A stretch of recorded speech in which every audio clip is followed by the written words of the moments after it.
ether. This is a bit that they've done here in Sweden, for example, and they've done this bit in Germany, and they've done that bit there. And if you can put all these things together, it would make an excellent situation. I think it's important to stress that part of it, that these aren't things that are just coming out of nowhere. This is all been done piecemeal in other places, and independence gives us the opportunity to put some of these things together. It's the chance to create new situations. Well, this is one of the aftermaths of the White Mick paper, which I found very interesting. So here's a little pop quiz for anyone with a bit of economics background out there. 3 policies. 1, we can grow the economy while cutting demand in the economy. 2, we can reverse inequality while maintaining an austerity budget. Or 3, if we create universal free childcare, it will enable enough women to get back into the labour market that it will pay for itself through taxes, greater tax. Now that's 3 positions. The first one is George Osborne's position. The second one is Ed Miliband's position. And the third one is the position set out in the white paper. This week, we have heard nothing but attacks on that third position. It's bluster, it's wish list. This is just the sort of bribery that people say. It's not real politics. Well, here's a little challenge then.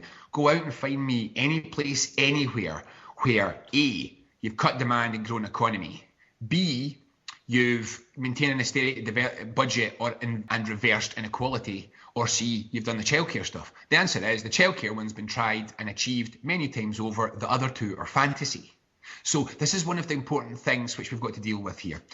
We're not in a position where we're getting fair coverage. I mean, I've worked with the media for 20 years, and this is the worst time ever for trying to get a lot of stuff into the media. We can't get a lot of these positive ideas getting a big coverage, and not in the way that the attacks from the other side are. I mean, this is just a reality. So what we have to do is we have to make sure that what we say is solid. And that's discipline of saying, let's pick things that have worked. Let's pick things that we can point to, so that a sceptical Scotland could be metaphorically transported to a Nordic country, or to one of the Germanic countries, or perhaps even over to Latin America or whatever.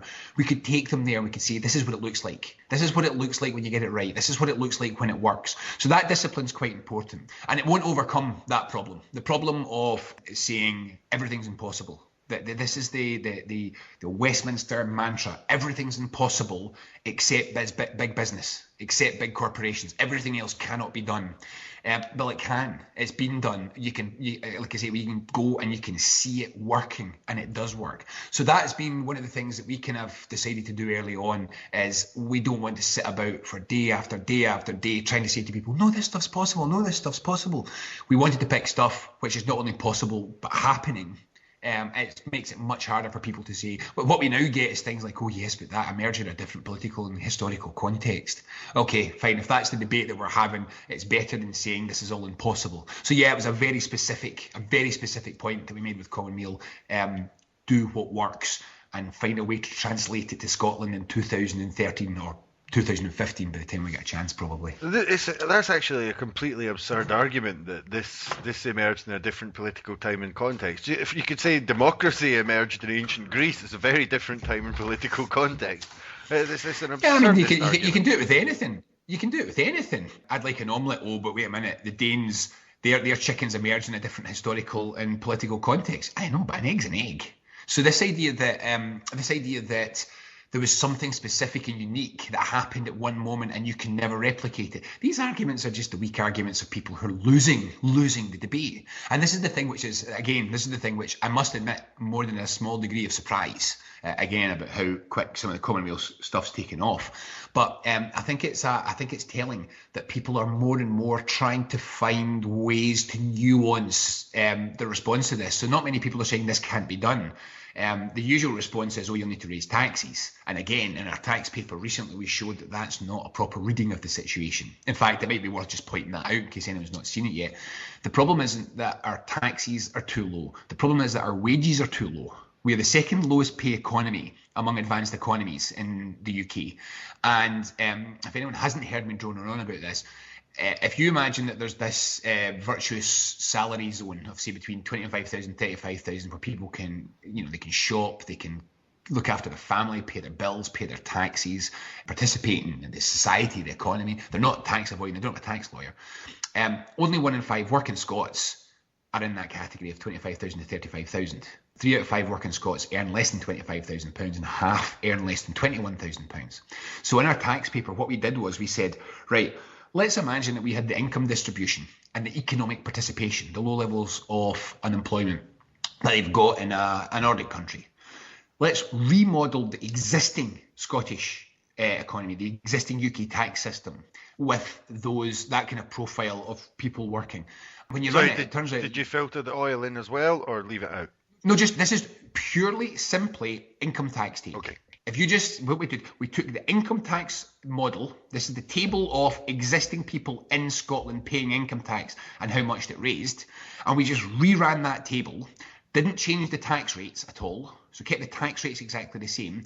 All we said was if the income distribution of the people who are paying that tax was the same as a Nordic country, i.e. you didn't have a small number at the top with massive amounts of money and lots and lots and lots of people with very low incomes, but you had the Nordic model of flatter income and higher participation. So it's a purely income tax. We reran the income tax model on a Nordic distribution, and it raises about £4 billion a year in additional income without putting income tax up at all.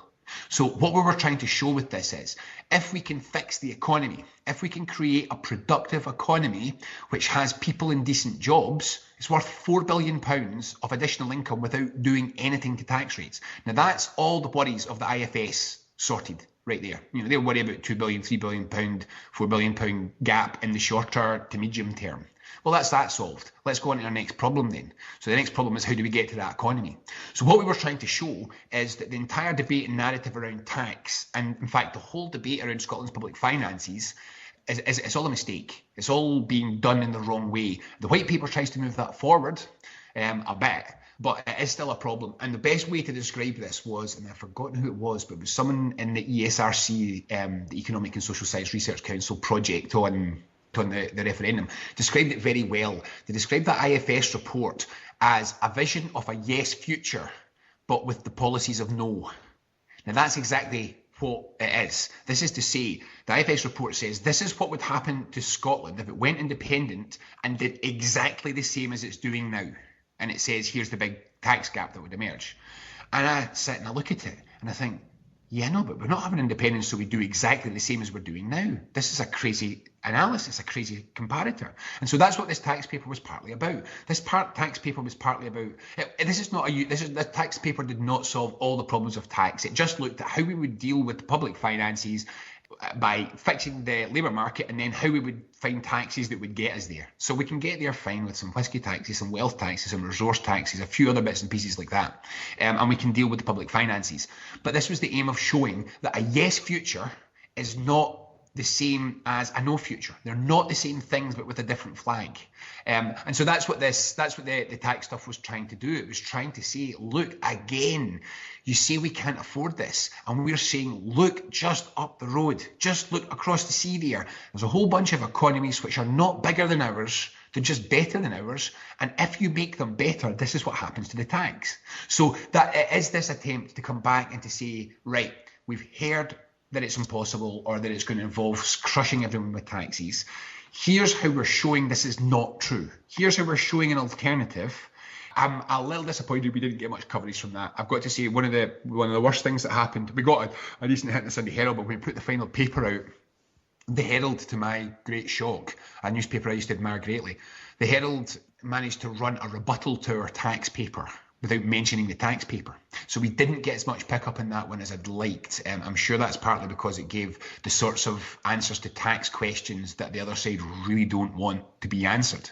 But yeah, we can deal with all of these problems if we can just stop imagining the future as being another version of what we've got just now. Yeah, we need a bigger vision. Not just a big bit, we need a complete vision. This is the key thing. The one bit about the white paper where I would be critical is bits of it don't tie up. So, we're saying we're going to create a high pay economy, but we're going to cut corporation tax. Those things are working against each other. A corporation tax cut encourages low pay corporations to come and move, because high pay corporations aren't interested in a couple of pence in income and corporation tax. So it's all about saying, right, let's create a model, not just a series of policies for a different Scotland, but a model for how we're going to operate the entire country. And if it's a coordinated model, then we can tie it all together. The different bits make each other work. Do you think one of the reasons that Westminster's so resistant to this is that in a neoliberal politics is there to assist the free market, and anything other than that is just micromanagement? That seems to be their kind of mantra now. What you're saying, a broad vision for a society, seems completely anathema to Westminster. Completely the opposite Yeah, of well, what it they is. do. And there's two things about this. First of all is, and I don't want to touch on this, and I'll come back to Westminster in a second. I don't really think it's primarily Westminster that wants to stop Scottish independence. You've got to think of it more as the British state generally.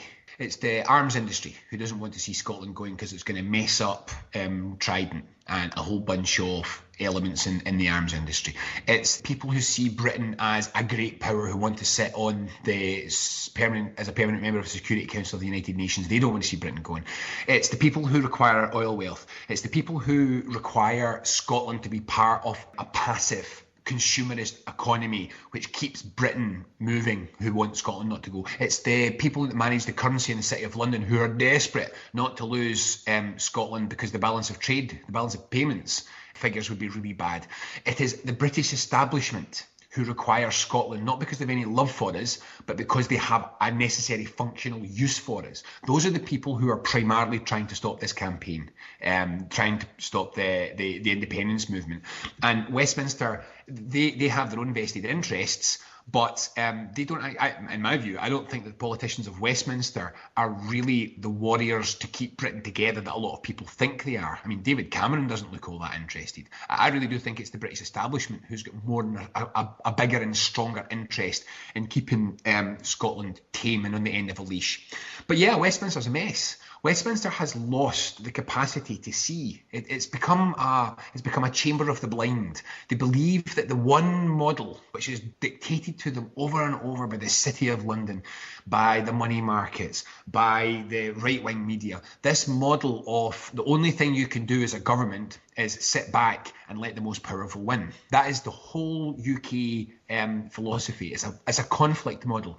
If you take two people and put them in a room, whoever comes out alive must be for the best. We have nothing to learn from the loser. It's a winner-take-all battle in which the most powerful must always win. And the analogy I've been walking around town halls all over Scotland talking about this stuff in the last few months. So the analogy that I use is a nursery school. So imagine that you're running a nursery school and you want to get stuff built in the nursery school. You want to get things made. What would be your best strategy for getting stuff made? Would you let the biggest kid shove all the other kids out the way and hoard the Lego? Would that be a model that you would imagine would get things built? The answer is no, it wouldn't. Because grabbing and hoarding and keeping Lego and shoving other kids out of the way becomes the object of the game. Nothing gets built. If you want to get things built, share the Lego more evenly across the class. It's this idea of to build more, we must share more. So you think about that for 2 seconds. You spread that Lego evenly across the wains in the classroom, more will get built. It's that simple. Now that model, which is one that the Nordics assume, that model is so anathema to Westminster, it's so outside the realms of thinking that it could be from another planet. There is no option. And I'll give you the example where I take it face value. I think Ed Miliband really is quite sincere about wanting to do something about the energy companies. It's just that a Westminster model of we'll have a price freeze in a free market, or what we can do is remove this subsidy, tweak this button there, pull this lever, just little modifications on the untrammeled behaviour of the free market. That model is so ingrained they can't see the sensible thing. They can't see what's right in front of their eyes, which is energy is a natural monopoly. It is far too important to the national well-being to leave it to profiteering corporations. You need to take it back into collective ownership. But Westminster can't see these things. It can't think these things. That's why, actually, I'm really enthused to see that some of the progressive left down in London are starting to look at the Scottish independence campaign and saying, wait a minute, if the Scots can demand a different kind of politics, why can't we? And the answer is, I am, at all stages, a firm believer that England has every much as chance of reform eventually as Scotland does. I just think that we need to show the way, because until people have shown that something other than Westminster is possible, that approach that kind of rejects the Westminster approach, until something that people have seen it's possible, I'm not sure in England they will have the confidence to go for it. So yes, again and again, Westminster is the problem, but Westminster is mainly the problem because it is surrounded by the Ring of Steel, which is the British